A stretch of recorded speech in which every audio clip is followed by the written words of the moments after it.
Jabari Parker's father, Sonny Parker, played in the NBA for 6 seasons. He could have taken a number of coaching jobs after his playing days were over, but instead he returned to Chicago to work with kids. Jabari learned from a very early age that working within the community lasts longer than a career in basketball.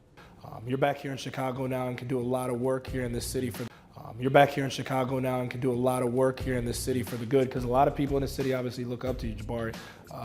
What does that mean to you, and what kind of difference would you like to make? Well, I start with myself. I can't say what's going on politically if I don't start with myself and try to make a change. So what I can do is just to help what I know how to do, and that's play basketball. So the same thing I did in Milwaukee is just to provide 2-3 hours of freedom, or just natural fun, and having kids come out to the games, and that can eliminate a lot of the idle time that they'll be spending at home or with friends, where they know that they can, come to a Bulls game. So I want to provide that. And then during the summers, I host my camps.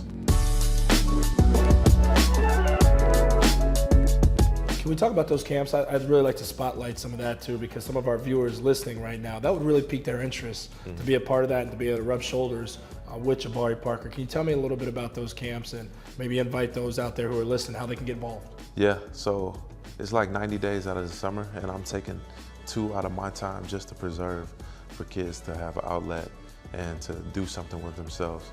And that's for free, because I know how it was to be a kid and to have dreams and to be around NBA players. I consider you an activist. I consider you a very woke voice in the athletic realm. Is that something that you would align yourself with and consider yourself to be a part of?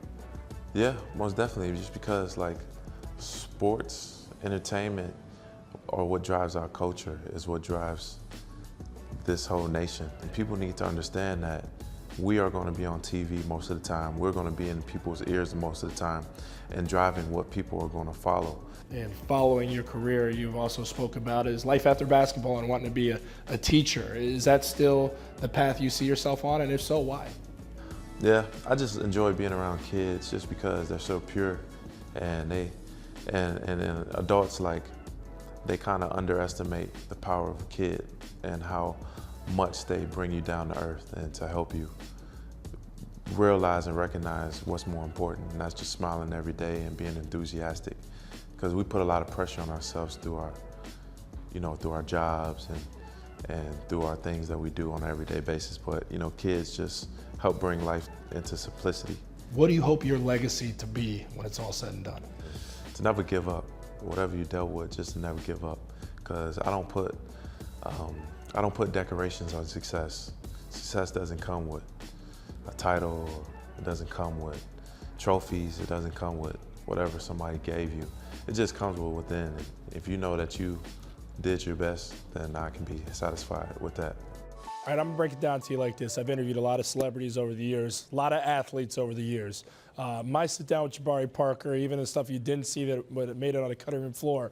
This guy was the most interesting and fascinating guy I've ever sat down with. So proud to call this guy a Chicago, and make sure that you support him this year with the Chicago Bulls, because there's a lot to look forward to when Jabari Parker puts on the iconic Bulls jersey for their season opener against the Philadelphia 76ers on October 18th. Proud of Chicago's own. He's making us proud every single day.